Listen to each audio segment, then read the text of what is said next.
Mazmur 91. Dalam lindungan Allah. Orang yang duduk dalam lindungan yang maha tinggi dan bermalam dalam naungan yang maha kuasa akan berkata kepada Tuhan, tempat perlindunganku dan kubu pertahananku, Allahku yang kupercayai. Sungguh, dialah yang akan melepaskan engkau dari jerat penangkap burung, dari penyakit sampar yang busuk.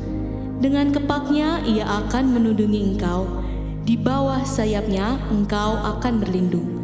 Kesetiaannya ialah perisai dan pagar tembok. Engkau tak usah takut terhadap kedahsyatan malam, terhadap panah yang terbang di waktu siang, terhadap penyakit sampar yang berjalan di dalam gelap, terhadap penyakit menular yang mengamuk di waktu petang. Walau 1.000 orang rebah di sisimu dan 10.000 di sebelah kananmu, tetapi itu tidak akan menimpamu. Engkau hanya menontonnya dengan matamu sendiri dan melihat pembalasan terhadap orang-orang fasik. Sebab Tuhan ialah tempat perlindunganmu, yang maha tinggi telah kau buat tempat perteduhanmu. Malapetaka tidak akan menimpa kamu, dan tulah tidak akan mendekat kepada kemahmu. Sebab malaikat-malaikatnya akan diperintahkannya kepadamu, untuk menjaga engkau di segala jalanmu. Mereka akan menatang engkau di atas tangannya, supaya kakimu jangan terantuk kepada batu. Singa dan ular tedung akan kau langkahi, engkau akan menginjak anak singa dan ular naga. Sungguh, hatinya melekat kepadaku, maka aku akan meluputkannya. Aku akan membentenginya sebab ia mengenal namaku. Bila ia berseru kepadaku, aku akan menjawab. Aku akan menyertai dia dalam kesesakan. Aku akan meluputkannya dan memuliakannya. Dengan panjang umur akan kukenyangkan dia, dan akan kuperlihatkan kepadanya keselamatan daripadaku.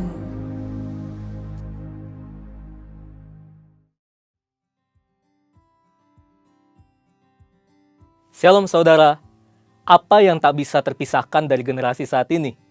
Jawabannya yang pasti adalah smartphone. Banyak orang beranggapan kini ketinggalan dompet tak seburuk ketinggalan smartphone. Sebegitu lekatnya keterikatan dengan smartphone, tak lain karena kebutuhan akan internet yang makin membuat ketergantungan. Segala bentuk interaksi online, informasi, hiburan, bahkan transaksi jual-beli disajikan oleh layar kecil di depan matanya. Dr. David Schwem, seorang profesor dari Utah State University, mengadakan sebuah penelitian mengenai dampak penggunaan teknologi terhadap kualitas sebuah hubungan. Dari hasil penelitian tersebut, menunjukkan bahwa penggunaan gadget menyebabkan kerenggangan dalam waktu dan komunikasi, sehingga berdampak negatif dalam kualitas hubungan seseorang. Kalau pemakaian gadget dapat merenggangkan hubungan antar manusia, apalagi hubungan antara manusia dengan Tuhan yang tidak dapat dilihat secara jasmani. Oleh sebab itu, di dalam Voice of Pentecost kali ini, kita akan membahas mengenai keterasingan di dunia digital. Februari 2018, Barna Research meneliti lebih dari 1.500 anak muda berusia 18-29 tahun yang menggunakan smartphone. Jika dihitung, berarti mereka menghabiskan 115 hari dalam setahun hanya untuk menggunakan gadget. Meskipun gadget juga dapat digunakan untuk mengakses konten-konten rohani, namun survei membuktikan bahwa hanya 5,5% dari waktu tersebut yang digunakan oleh anak muda untuk membaca atau menonton konten yang dapat mendukung pertumbuhan iman mereka. Hal ini menyebabkan keterasingan yang mereka alami di dunia digital. Nah, memang Alkitab tidak pernah membahas keterasingan secara digital, tetapi bangsa Israel pernah diasingkan ke Babilonia selama 70 tahun. Kita bisa mengambil makna dan prinsip dari peristiwa itu. Sekitar tahun 597 sebelum Masehi, Nebukadnezar mengangkut bangsa Israel dan menawan mereka di Babilonia selama 70 tahun. Mereka ditindas, dijadikan sebagai pekerja rodi, dan lebih parahnya lagi, mereka dipaksa untuk beradaptasi dengan adat istiadat orang Babilonia. Artinya, mereka harus meninggalkan kebiasaan dan kultur yang sudah diwariskan dari nenek moyang mereka. Dalam masa pembuangan Babilonia, orang Israel harus hidup di negeri yang Allah dan kulturnya asing bagi mereka. Jika dibandingkan dengan peristiwa Alkitab ini, dunia yang kita hidupi saat ini bagaikan sebuah Babilonia digital. Tanpa sadar, orang seakan mendewakan dan mengabdikan hidup mereka untuk mengikuti ilah lain. Contohnya, figur publik, cinta akan uang, dan juga gaya hidup berfoya-foya yang dipertontonkan. Banyak orang berpikir, jika mereka tidak hidup mengikuti tren, maka mereka akan dianggap kuper, gak gaul, tidak relevan, dan dijauhi oleh teman-teman. Bukan berarti anak Tuhan harus menjadi kuno, tidak up to date terhadap perkembangan zaman, dan tidak boleh mengikuti tren tertentu. Saat itulah anak-anak Tuhan tetap harus menunjukkan perbedaan dan justru bersinar di tengah pengasingan seperti Daniel, Sadrak, Mesak, dan Abednego. Berikut ini adalah prinsip yang harus dilakukan anak Tuhan untuk dapat menjadi saksi. Yang pertama, hidup dalam keintiman dengan Tuhan. Berdasarkan penelitian yang dilakukan oleh BRC Indonesia, ada sekitar 86,6% dari anak-anak muda yang memiliki kehidupan yang intim dengan Tuhan. Namun di sisi lain, ada juga anak muda yang masih mengalami anxiety attack ketika berhadapan dengan berbagai masalah dalam hidup. Survei Sinode GBI menunjukkan ada sekitar 36% kaum muda GBI yang masih mengalami hal ini. Daniel 6 ayat 11 mencatat bahwa Daniel menjaga keintimannya dengan Allah dengan berdoa kepada Allah 3 kali sehari. Sehingga tidak membuat iman Daniel gentar ketika ia dihukum masuk ke gua singa. Hidup dalam keintiman dengan Tuhan berarti secara rutin berbicara, mendengarkan, dan meresponi suara Roh Kudus dalam kehidupan sehari-hari. Yang kedua, tidak menyembah Allah lain. Sadrak, Mesak, dan Abednego dicampakkan ke perapian oleh Raja Nebukadnezar karena mereka menolak untuk menyembah Allah orang Babilonia. Mungkin saat ini kita tidak disuruh menyembah patung, tetapi hal ini bicara tentang sesuatu yang kita puja, kita utamakan, dahulukan, lebih kita sayangi, dan mungkin membuat kita mengutamakan hal ini dibandingkan kepada Tuhan. Ingat, hukum Taurat yang pertama juga berbunyi, jangan ada padamu Allah lain di hadapanku. Allah lain berarti idol, idola, pujaan, dan segala bentuk materi yang kita agungkan secara berlebihan. Yang ketiga, selektif dalam memilih apa yang dikonsumsi. Daniel juga berketetapan untuk tidak menajiskan dirinya dengan santapan raja dan dengan anggur yang biasa diminum raja. Selektif berarti kita perlu memilah apa yang kita baca, jangan sampai membuat kita hidup dalam kekhawatiran. Apa yang kita dengar haruslah dapat menyemangati kita dan jangan sampai mematahkan pengharapan kita. Intinya, apa yang kita lakukan dengan tubuh kita dapat berbicara tentang siapa Allah yang kita sembah. Saudara, bukankah ini yang menjadi tugas kita yang hidup di era Pentakosta ketiga ini, yaitu untuk tetap menuntaskan amanat agung di era digital ini. Perkembangan zaman tidak dapat lagi kita hindari. Kita tetap dapat bersinar dan menyuarakan suara Tuhan, asalkan kita hidup dalam keintiman dengan Tuhan. Letakkanlah Tuhan sebagai yang utama, dan milikilah gaya hidup yang berbeda dengan kultur dunia. Saudara, untuk penjelasan lebih lengkapnya dari tim teologi kami, silakan klik link yang ada di atas atau scan QR Code yang tersedia. Tuhan Yesus memberkati.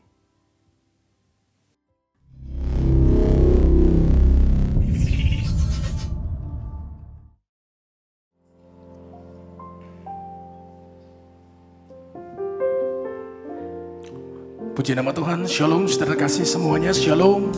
Saya boleh melihat orang-orang yang bersuka cita, tangannya terangkat. Kita berikan kemuliaan bagi Tuhan kita yang luar biasa. Haleluya. Mari kita siapkan hati kita pagi hari ini untuk datang ke hadirat Tuhan dengan membawa korban pujian dan syukur kita.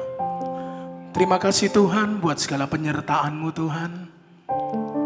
Kalau pagi hari ini kami ada di tempat ini, semua karena kasih karunia, semua karena anugerah-Mu Tuhan. Biarlah Tuhan kami mau melangkah hari demi hari dengan sepenuhnya mengandalkan Engkau.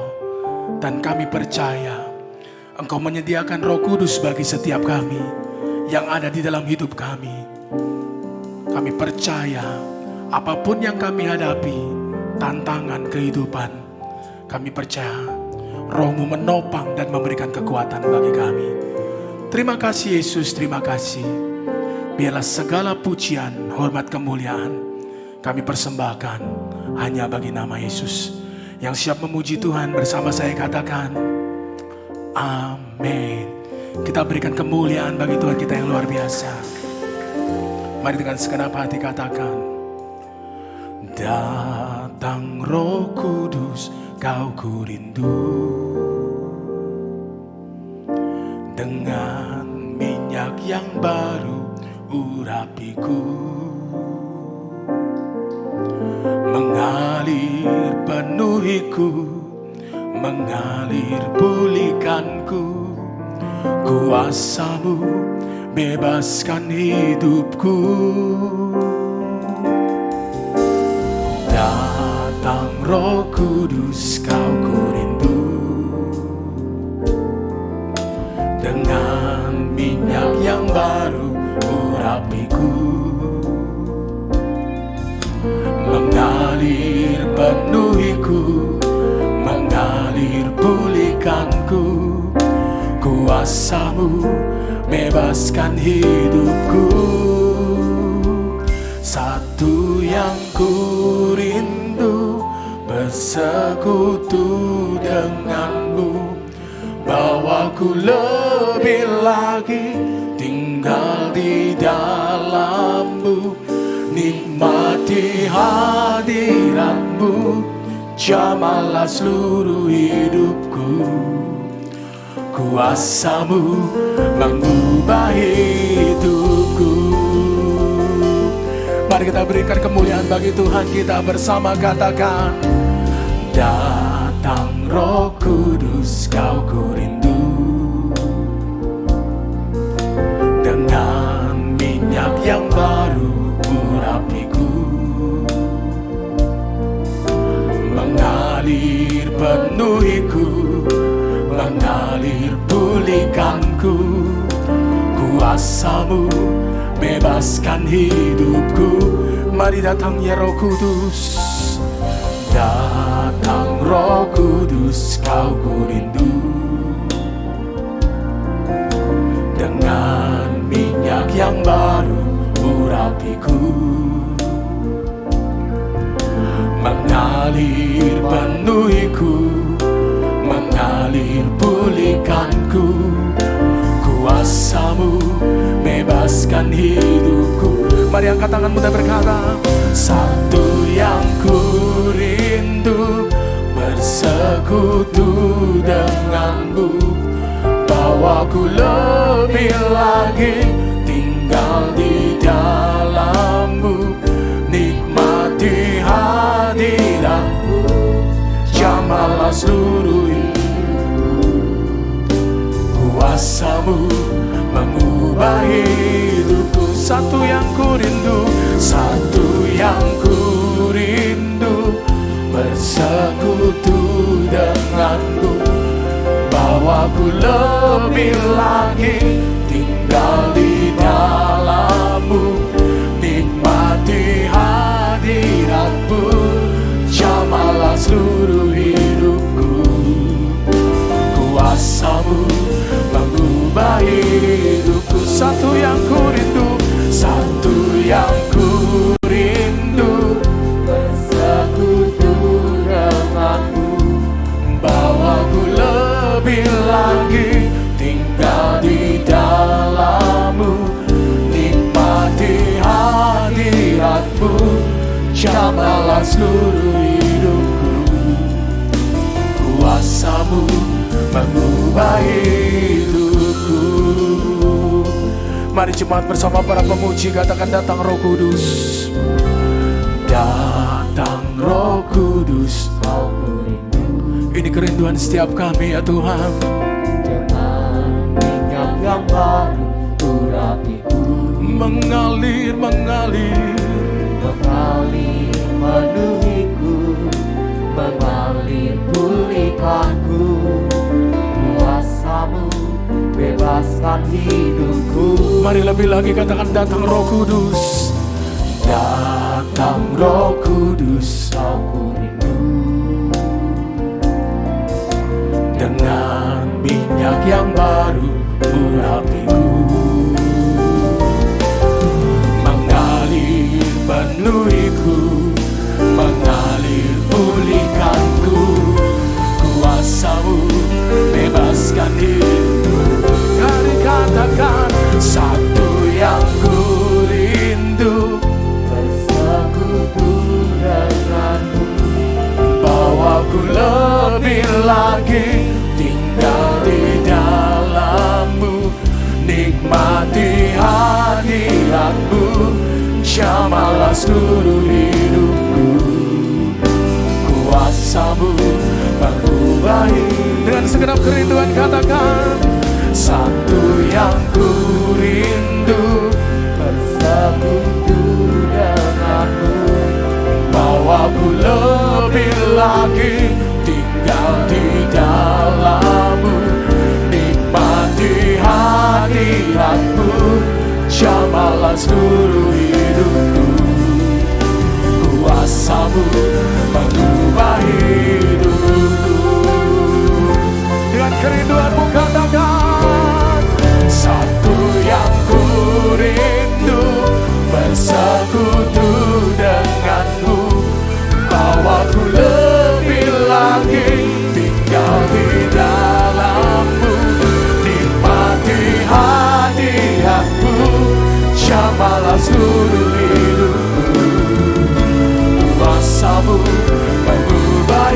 Mari angkat tanganmu dan berkata, satu yang ku rindu, Bersekutu denganmu. bawaku lebih lagi tinggal di dalam-Mu, nikmati hadirat-Mu, jamahlah seluruh hidupku. Kuasa-Mu mengubah. Ini kerinduan kami Tuhan, satu yang ku rindu, Bersekutu menikmati Engkau, bawaku lebih lagi tinggal di dalam-Mu. nikmati hadirat-Mu, jamahlah seluruh hidupku. Kuasa-Mu mengubah hidupku. Mari dengan segenap kerinduanmu angkat tanganmu dan berkata, satu yang ku rindu, bersekutu denganmu, bawaku lebih lagi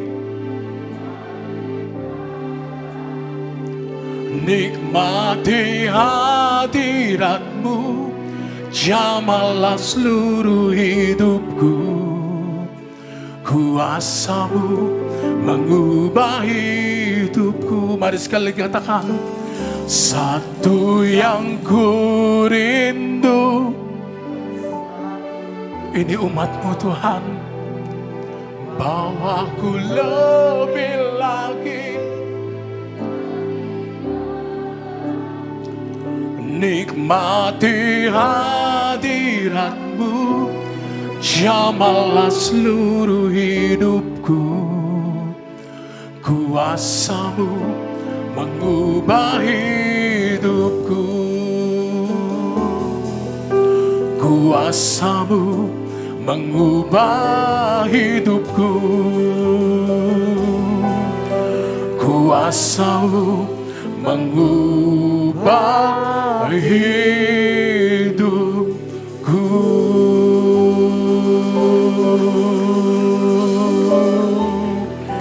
Mari sembah Dia.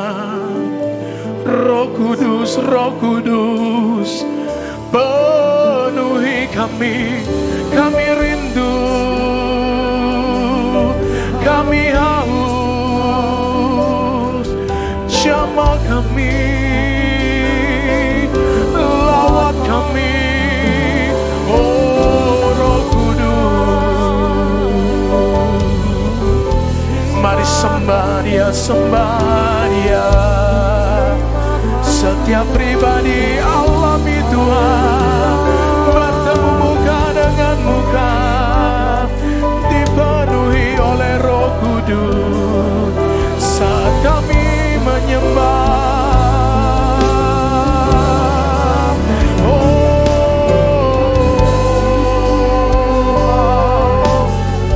mari pagi hari ini Engkau datang di hadapan Dia, Raja segala Raja, Tuhan segala Tuhan. Biarlah Roh-Mu yang hidup memenuhi setiap kami Tuhan. Roh Kudus lawat kami, jamah kami, mengalir di tempat ini. Kami buka hati kami, kami buka hati kami. Oh haleluya. Apapun keadaan kasih-Mu saat ini. Mari sembah Dia dengan membawa korban pujian, dengan membawa korban syukur. Ya Namasyana ya Rabbu, Ya Namasyana ya Rabbu.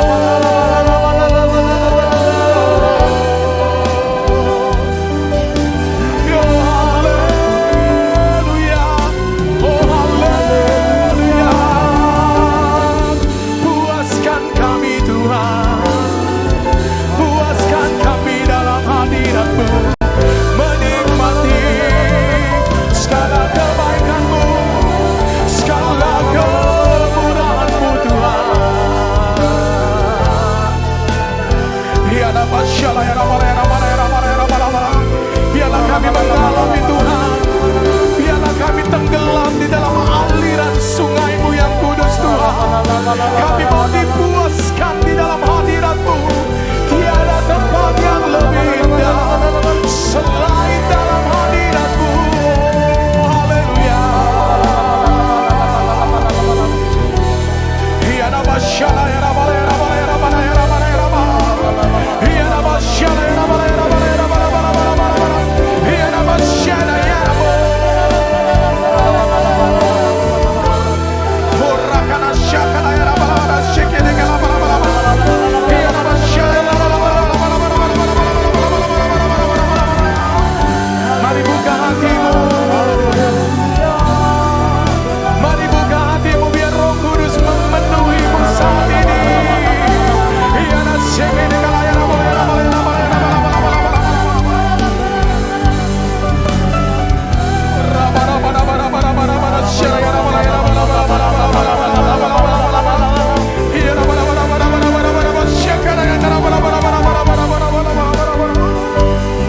Engkau yang sudah dikatakan bahasa roh bisa berkata-kata dalam roh. Yang belum, ini waktunya, saatnya pencurahan Roh Kudus. Mari minta lebih lagi. Jangan ada yang berdiam diri berkata-kata dengan Tuhan. Oh, rakana syana ya Rabba ya Rabba ya Rabba ya Rabba ya Rabba syana ya Rabba.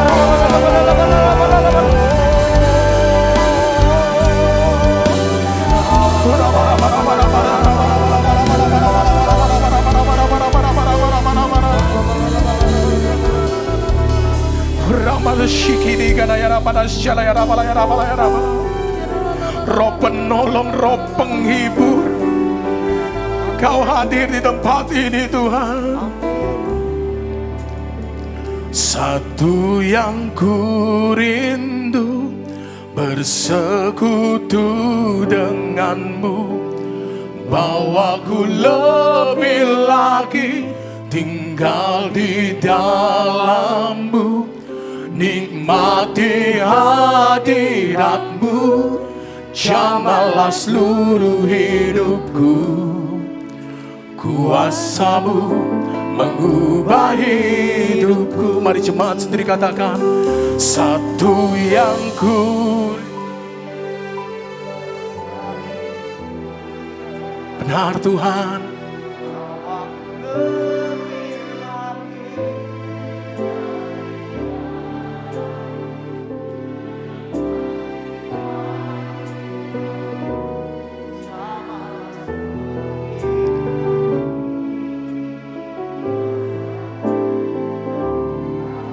Ku yakin Kau hadir di sini. Ku yakin Kau hadir di sini. Ku rasakan kuasa yang tak terbatas. Ku yakin Kau nyata di sini. Kemenangan terjadi di. Mari dengan kesungguhan katakan, ku yakin Kau hadir di sini. benar Tuhan. Ku rasakan kuasa yang tak terbatas. Ku yakin Kau nyata di sini. Kemenangan terjadi di sini. Katakan segenap, segenap jiwaku memuji-Mu.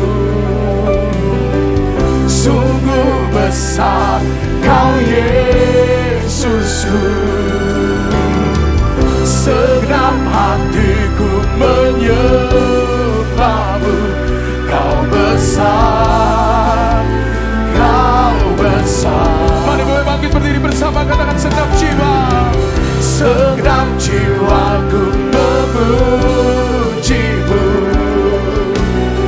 Sungguh besar Kau Yesusku, segenap hatiku menyembah-Mu. Kau besar, Kau besar. Segenap jiwa kami, segenap jiwaku memuji-Mu. Sungguh besar Kau Yesusku,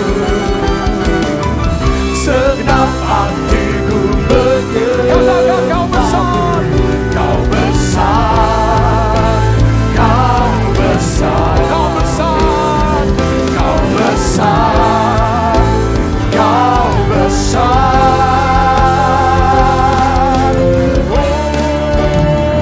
Ku yakin Kau hadir di sini. Yes, ku rasakan kuasa yang tak terbatas. Ku yakin Kau nyata di sini. Kemenangan terjadi. Mari cepat sering katakan ku yakin. Ku yakin kami percaya Tuhan. Mari bersama. Ku yakin Kau nyata di sini. Katakan kemenangan terjadi. Mari sekali lagi katakan. Ku yakin Kau hadir di sini. Ku rasakan kuasa yang tak terbatas. Ku yakin Kau nyata di sini. Kemenangan terjadi. Kesembuhan, kesembuhan terjadi. Pemulihan, pemulihan terjadi di sini. Yang percaya berikan kemuliaan bagi Tuhan kita. Sorakan haleluya, haleluya. Kami percaya Tuhan, kesembuhan, pemulihan terjadi di tempat ini. Kau sediakan anggur yang baru bagi setiap kami yang percaya, yang siap lebih lagi memuliakan nama Yesus bersama. Katakan sekali lagi, katakan berikan kemuliaan. Mari terima anggur yang baru dari Tuhan.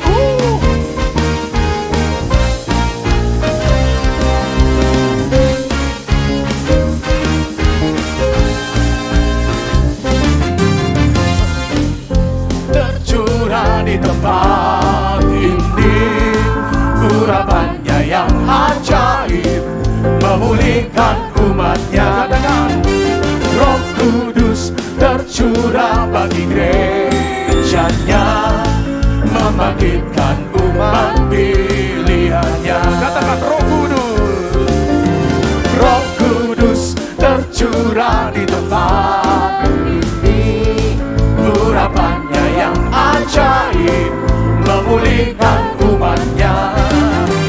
Roh Kudus tercurah bagi gereja. Kau dan saya membangkitkan umat pilihan. Katakan kiri kananmu, hari ini harinya Tuhan. Hari inilah harinya Tuhan, saat pembebasan kita. Percaya belenggu dosa telah dipatahkan. Mari bersorak bagi Dia. Semua katakan, hey, aku. Mari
kamu ke belakang.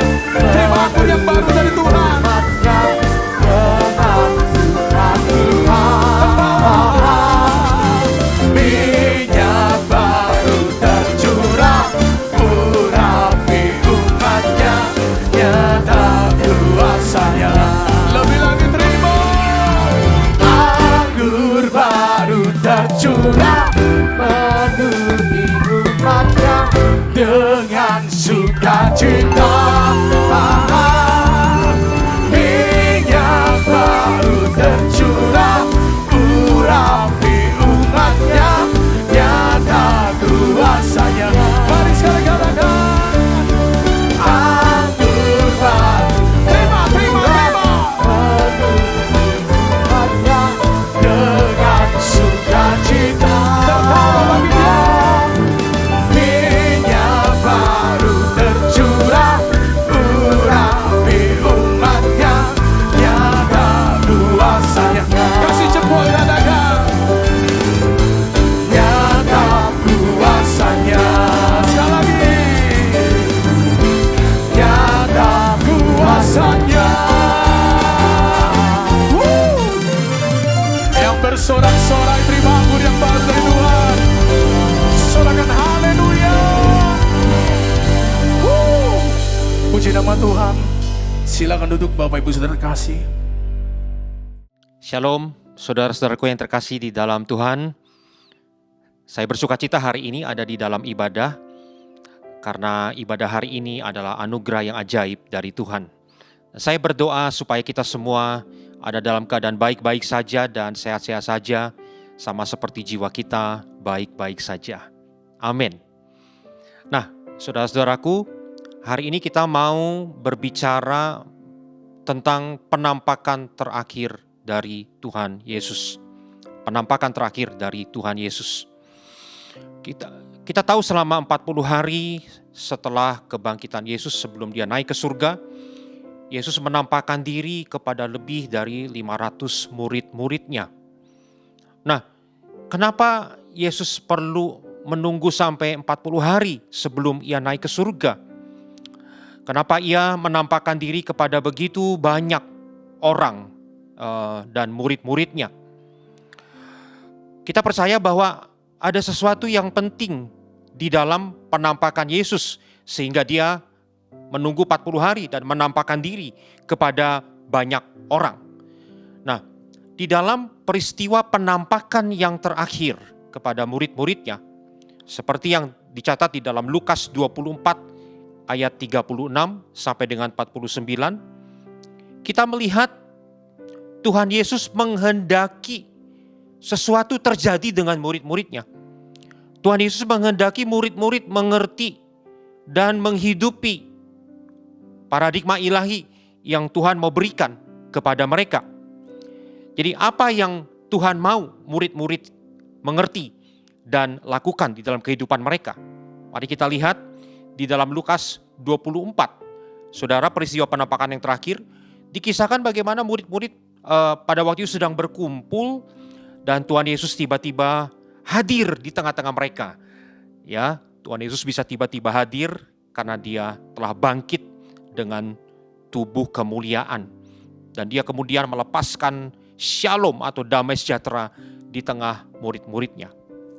Murid-murid Yesus pada waktu itu sangat terkejut dan mereka ketakutan. Mereka pikir mereka melihat sebuah roh, mereka pikir mereka melihat hantu. Dan Tuhan Yesus melakukan sesuatu ketika melihat respon murid-murid yang seperti itu. Lukas 24 ayat yang ke-39 dikatakan seperti ini. Lihatlah tanganku dan kakiku. Aku sendirilah ini. Rabalah aku dan lihatlah, karena hantu tidak ada daging dan tulangnya, seperti yang kamu lihat ada padaku. Saudara, Tuhan Yesus mau menunjukkan kepada murid-muridnya bahwa kebangkitan tubuh jasmani telah terjadi. Yang Tuhan kehendaki lewat peristiwa penampakan terakhir adalah, pertama, Tuhan mau agar murid-murid mengerti dan merasakan kebangkitan. Bukan hanya mengerti, saudara. Kita lihat bagaimana tadi Tuhan Yesus mempertontonkan, ya, ini lihatlah, rabalah. Bahkan tidak cukup sampai di situ, saudara. Tuhan Yesus di ayat yang ke-41 bertanya kepada murid-murid, adakah padamu makanan di sini? Dan Tuhan Yesus menunjukkan, mendemonstrasikan bagaimana dia makan makanan seperti para murid-muridnya. Ya, saudara, Tuhan Yesus mendemonstrasikan bahwa kebangkitan tubuh fisik telah terjadi. Yang bangkit bukan roh. Ini adalah satu kebangkitan yang luar biasa. Kenapa ini penting? Kenapa Yesus begitu ngotot untuk mendemonstrasikan ini kepada murid-muridnya? Karena kebangkitan tubuh jasmani adalah peristiwa yang luar biasa. Kebangkitan tubuh jasmani adalah sebuah pengharapan yang murid-murid Yesus, termasuk kita semua hari ini adalah murid-murid Yesus, rindukan dan nanti-nantikan. Kita melihat bagaimana Paulus merindukan hal yang sama. Di dalam Filipi pasal yang ketiga ayat 10 dan ayat yang ke-11, Paulus berkata seperti ini. Yang ku kehendaki ialah mengenal Dia dan kuasa kebangkitannya dan persekutuan dalam penderitaannya, di mana aku menjadi serupa dengan Dia dalam kematiannya, supaya aku akhirnya beroleh kebangkitan dari antara orang mati. Kebangkitan tubuh jasmani adalah sebuah pengharapan yang sangat dinanti-nantikan, sangat dirindukan oleh semua murid-murid Yesus. Inilah pengharapan yang mulia yang akan dialami pada saat Tuhan Yesus datang kali yang kedua dan terjadi kebangkitan orang-orang benar. Nah, saudaraku yang sangat dikasihi oleh Tuhan Yesus, Yesus telah memberikan kepada kita satu paradigma, satu cara pandang untuk menjalani kehidupan kita dengan postur yang berharap akan terjadi kebangkitan. Kenapa kita perlu punya cara pandang yang seperti ini, berharap akan terjadi kebangkitan? Karena di dalam kehidupan kita mengalami yang namanya kesulitan.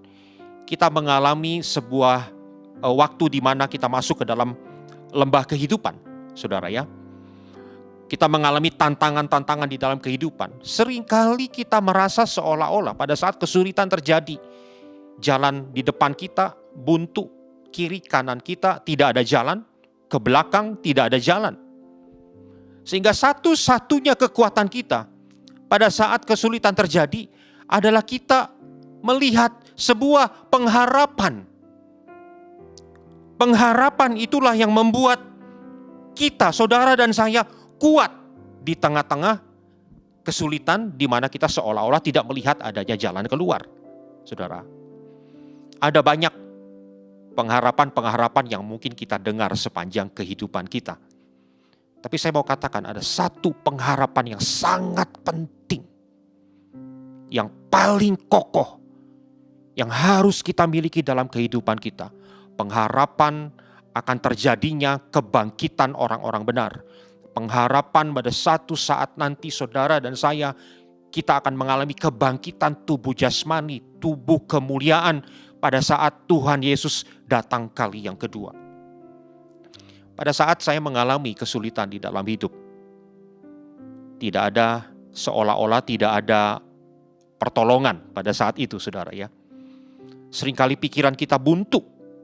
Pada saat itu saya tutup mata dan merenung Tuhan.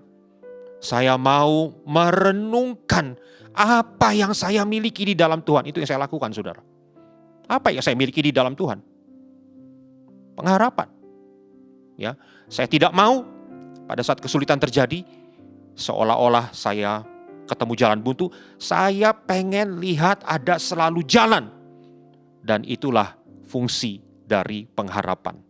Wow, puji Tuhan, betapa luar biasa pengharapan yang Tuhan Yesus berikan kepada kita lewat kebangkitannya. Puji Tuhan. Nah, saudara, hal yang kedua, apa yang Tuhan Yesus mau murid-murid mengerti dan hidupi lewat peristiwa penampakan yang terakhir.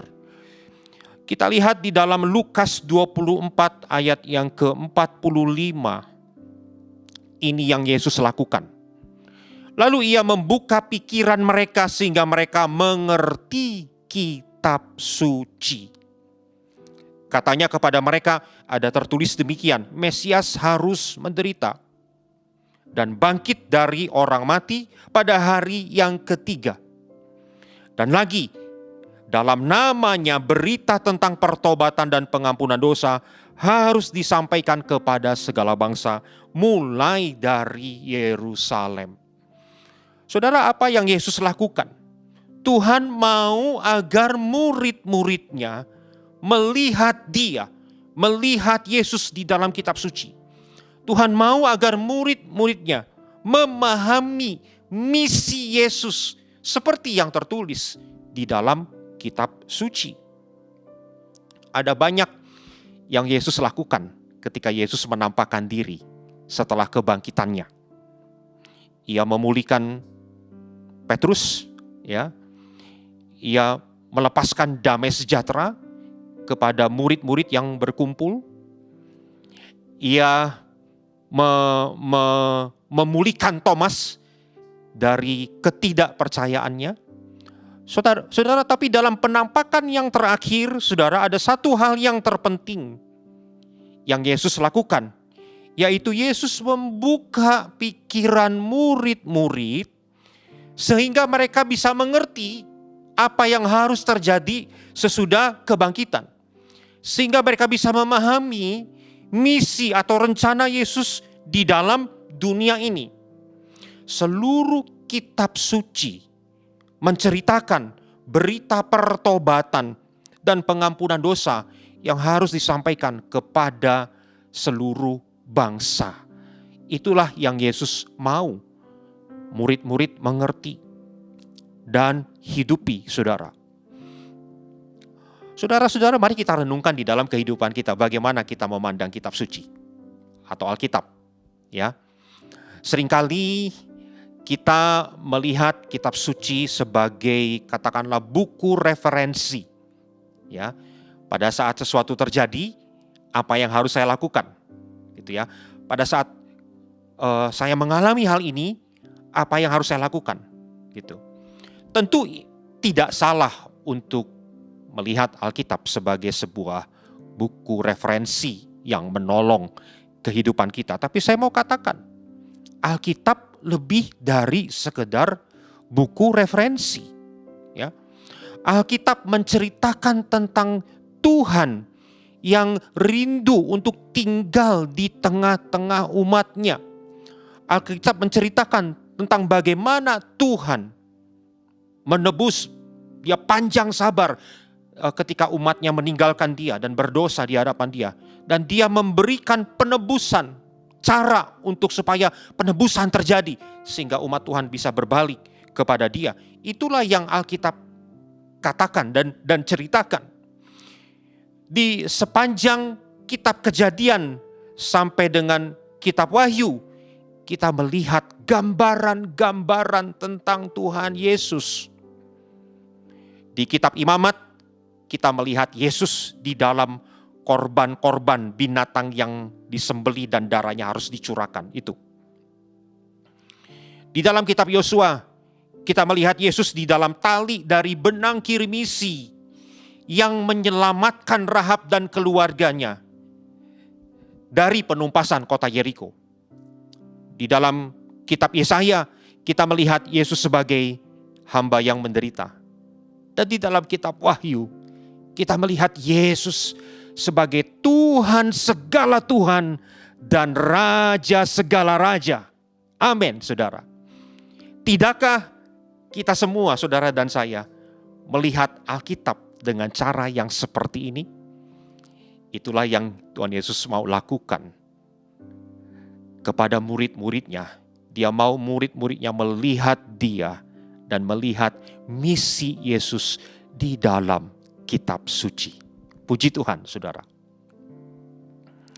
Hal yang ketiga yang Tuhan mau murid-muridnya mengerti dan hidupi di dalam peristiwa penampakan yang terakhir.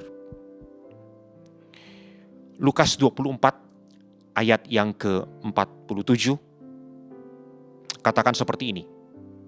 Yesus berkata tadi, dalam namanya berita tentang pertobatan dan pengampunan dosa harus disampaikan kepada segala bangsa mulai dari Yerusalem. Dan kemudian ayat 48 katakan, kamu adalah saksi dari semuanya ini. Kamu adalah saksi dari semuanya ini. Saudara, apa yang Yesus maksudkan lewat perkataan ini? Tuhan mau murid-muridnya menjadi saksi. Tuhan mau murid-muridnya memahami bahwa identitas mereka bukan hanya sekedar pengikut Yesus, apalagi hanya sekedar penggemar atau fans. Kita lihat di dalam kisah mujizat Yesus, ada banyak penggemar-penggemar Yesus ya, yang mengikuti Yesus karena roti, ya saudara ya. Tapi Yesus mau murid-murid tidak hanya sekedar jadi pengikut, apalagi fans atau penggemar, tapi murid-murid menjadi saksi. Mereka semua punya identitas baru, yaitu saksi. Ya.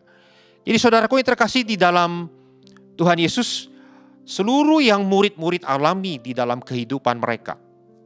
Murid-murid berjalan bersama Yesus, murid-murid mendengarkan pengajaran Yesus, murid-murid melihat mujizat Yesus, murid-murid bersama Yesus di dalam penderitaannya.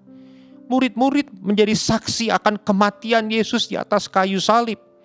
Murid-murid menjadi saksi dari kebangkitan Tuhan Yesus. Seluruh yang dialami oleh murid-murid Yesus di dalam hidup mereka itu ternyata adalah persiapan atau proses pembentukan untuk mereka menjadi saksi Yesus. Semua yang mereka alami adalah supaya mereka dibentuk dan dipersiapkan untuk menjadi saksinya Tuhan Yesus. Saudara, bagaimana dengan kita semua? Kita punya rencana-rencana di dalam kehidupan kita. Di dalam kehidupan rumah tangga kita, di dalam kehidupan pekerjaan kita, di dalam kehidupan studi dan mungkin usaha kita. Kita punya kehidupan, kita punya rencana-rencana, saudara. Ya, seringkali orang berpikir di dalam kehidupan anak Tuhan ada dua jalur kehidupan. Satu jalur kehidupan rohani, dan satu lagi adalah jalur kehidupan yang disebut ini kehidupan sekuler yang non rohani. Saya mau katakan seharusnya tidaklah demikian. Sebagai saksi Yesus kita hanya punya satu jalur kehidupan, yaitu identitas kita sebagai seorang saksi.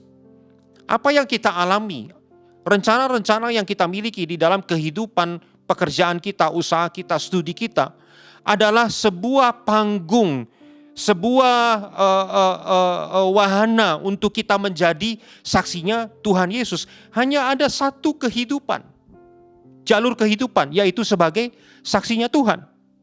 Ya, kita ditolong loh, saudara, oleh Tuhan, betul? Di dalam pekerjaan kita alami mujizat. Ketika kita membutuhkan kesembuhan dan pemulihan dari Tuhan, betul? Kita banyak sekali menerima kemenangan, lepas kemenangan yang kita alami di dalam kehidupan kita, saudara. Dan saya mau kita menyadari semua kemenangan, mujizat, pertolongan, pemulihan yang terjadi di dalam seluruh kehidupan kita, itu adalah karena Tuhan mau kita menyaksikan kemenangan itu. Tuhan mau kita menyaksikan apa yang Tuhan telah kerjakan di dalam kehidupan kita. Tuhan menyediakan banyak sekali perkara-perkara ajaib kepada kita yang hidup menjadi saksi Tuhan. Saudara, saya percaya kalau kita jadi saksinya Tuhan, pastilah hidup kita disertai oleh Tuhan. Dengan kuat kuasa dari tempat tinggi, dengan kuat kuasa dari Roh Kudus. Saudara, mari kita hidupi seluruh kehidupan kita sebagai saksi Tuhan Yesus dimanapun engkau berada. Dan saya berdoa sama seperti murid-murid Yesus yang mengalami pengharapan yang baru, paradigma kebangkitan, berharap kebangkitan terjadi. Seperti murid-murid Yesus yang melihat Yesus dan misi dan rencananya di dalam kitab suci. Seperti murid-murid yang mendengarkan Yesus berkata bahwa mereka adalah saksi. Demikian kita hari ini mengalami semua apa yang dikisahkan di dalam kitab suci. Amin, saudara. Mari saya ajak kita semua berdoa dan tundukkan kepala. Kurabata syakarabata karaba. Oh rabata kashikaraba. Tuhan Yesus, terima kasih. Kami bersyukur hari ini kami boleh menerima paradigma yang baru. Di dalam kebangkitan-Mu, Engkau menjumpai kami murid-murid. Engkau berikan kepada kami pengharapan akan terjadinya kebangkitan jasmani. Engkau beritahukan kepada kami siapa Engkau dan apa misimu di dunia ini lewat firman-Mu. Tuhan, Engkau beritahukan kepada kami bahwa kami adalah saksi-saksi-Mu. Oh, dan karenanya kami angkat tangan hari ini. Oh, apapun yang terjadi dalam kehidupan kami hari ini. Mungkin ada yang tengah mengalami kesulitan dan pencobaan. Apapun yang terjadi, kami tahu kami adalah saksi-saksi-Mu. Dan kami percaya kami akan menerima pertolongan. Kami akan menerima pemulihan. Kami akan menerima kekuatan baru. Kami akan menerima kemenangan. Karena kami adalah saksi-saksi-Mu. Tuhan, kami tahu kekuatan kami tidak seberapa. Kami angkat tangan, berdoa. Kami adalah saksi-Mu ya Tuhan. Curahkan Roh-Mu, urapi kami dan perlengkapi kami dengan kuasa dari tempat tinggi. Urabata shikaralabaralaba. Oh, terima kasih Tuhan. Terima kasih. Kami bersyukur untuk kemenangan-Mu. Di dalam nama Yesus kami berdoa. Yang percaya sama-sama katakan amin. Ya puji Tuhan, saudara berkati oleh kebenaran firman Tuhan, berikan kemuliaan buat Tuhan kita yang luar biasa. Saudara, ini saat yang memberi. Yang bersuka cita katakan Yang bersuka cita di dalam memberi katakan Oke, puji Tuhan ya. Sebelum kita memberi, kita akan berdoa terlebih dahulu. Tuhan, kami bersyukur buat hari yang baik, hari Syabat, di mana kami beribadah kepada Tuhan. Kami percaya berkat Syabat adalah ada dalam kehidupan kami. Terima kasih buat firman Tuhan yang telah disampaikan, boleh menjadi berkat, terima, dan kekuatan dalam kehidupan kami. Dan kini tiba saatnya juga Tuhan kami akan memberikan persembahan dengan hati yang mengasihi Tuhan. Di dalam nama Tuhan Yesus kami berdoa dan kami siap memberi. Amin.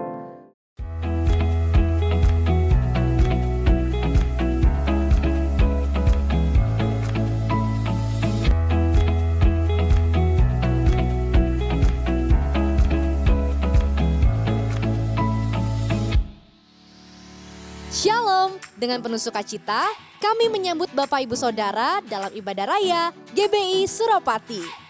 Selamat bergabung dengan keluarga besar GBI Suropati Malang. Berikut GBI Suropati News dalam sepekan.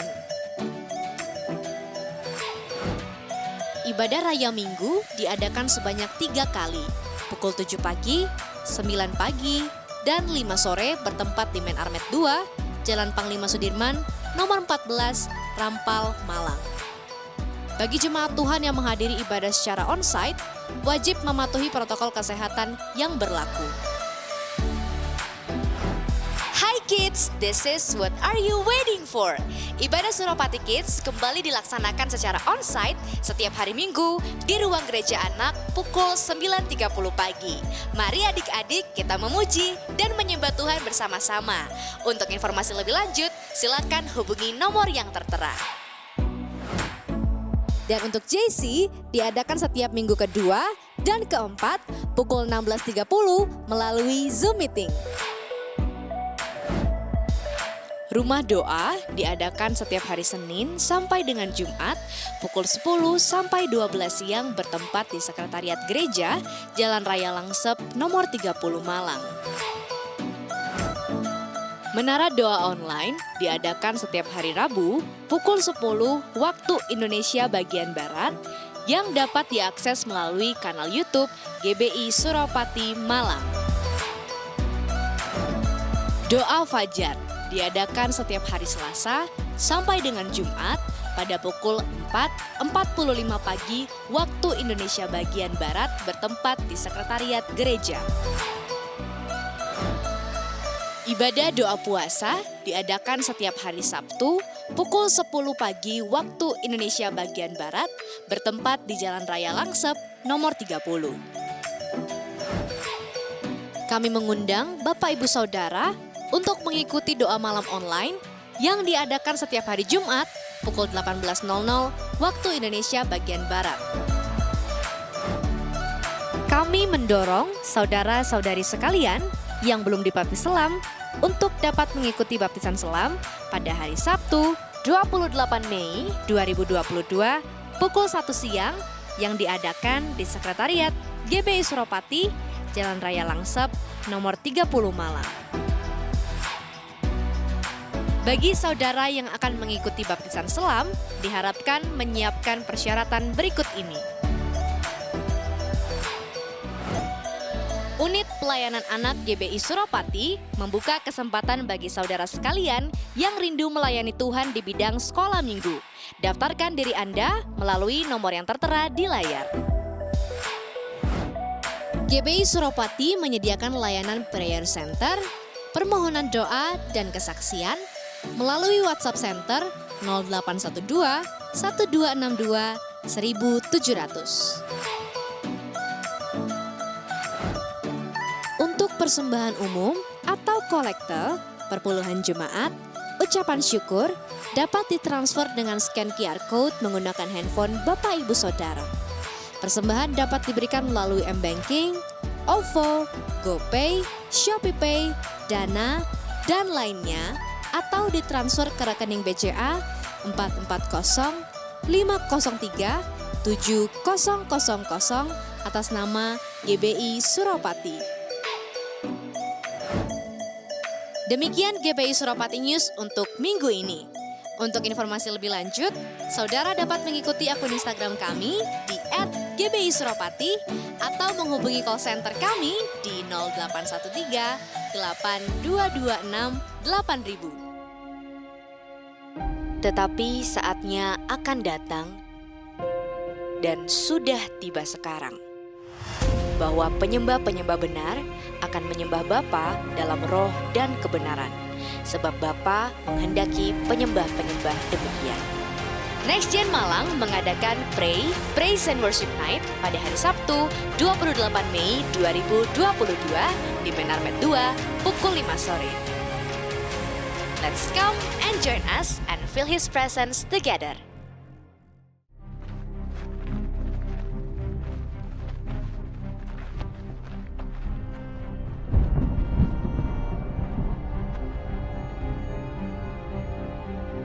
You will be my witnesses in Jerusalem, and in all Judea and Samaria, and to the ends of the earth.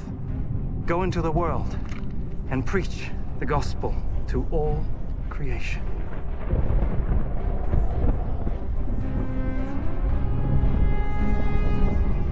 Karena itu, pergilah, jadikanlah semua bangsa muridku, dan baptislah mereka dalam nama Bapa dan Anak dan Roh Kudus. Dan ajarlah mereka melakukan segala sesuatu yang telah kuperintahkan kepadamu. Dan ketahuilah, aku menyertai kamu senantiasa sampai kepada akhir zaman.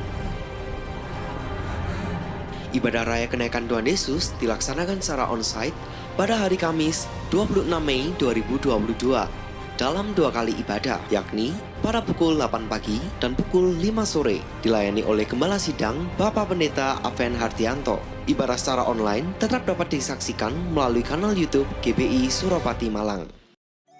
Sampai berjumpa kembali minggu depan. Tuhan Yesus memberkati.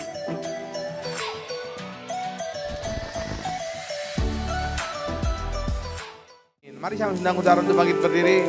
Kita akan akhiri ibadah pada hari ini. Berkat Syabat terjadi, kemuliaan Tuhan sedang terjadi atas gerejanya.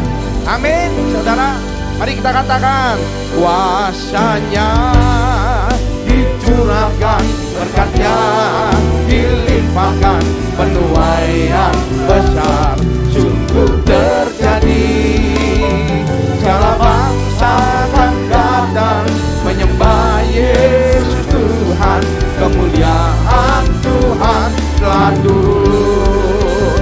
Kuasanya dicurahkan, berkatnya dilimpahkan, penuaian besar sungguh terjadi. Segala bangsa akan datang menyembah Yesus Tuhan, kemuliaan Tuhan telah turun. Kami percaya kemuliaan Tuhan turun. Kuasanya dicurahkan, berkatnya dilimpahkan, penuaian besar sungguh terjadi. Segala bangsa akan datang menyembah Yesus Tuhan, kemuliaan Tuhan telah turun. Kemuliaan Tuhan telah turun. Kami percaya atas gerejamu, kemuliaan Tuhan telah turun. Haleluya. Terima kasih Tuhan yang baik, terima kasih. Ora para segala bala. Mari saudara siapkan hati saudara. Buka kedua tangan saudara, arahkan kepada Tuhan. Sekarang terimalah berkat kasih karunia berlimpah daripada Allah Bapa melalui Anak Tunggal, persekutuan dan manis dengan Roh Kudus yang menyertai kita dari hari ini sampai Maranatha. Tuhan Yesus datang untuk 2 kalinya menjemput kita di anugerah permainan, bahkan sampai selama-lamanya. Terima dengan iman, sama-sama katakan amin. Tuhan Yesus memberkati saudara berlimpah-limpah. Selamat hari Minggu.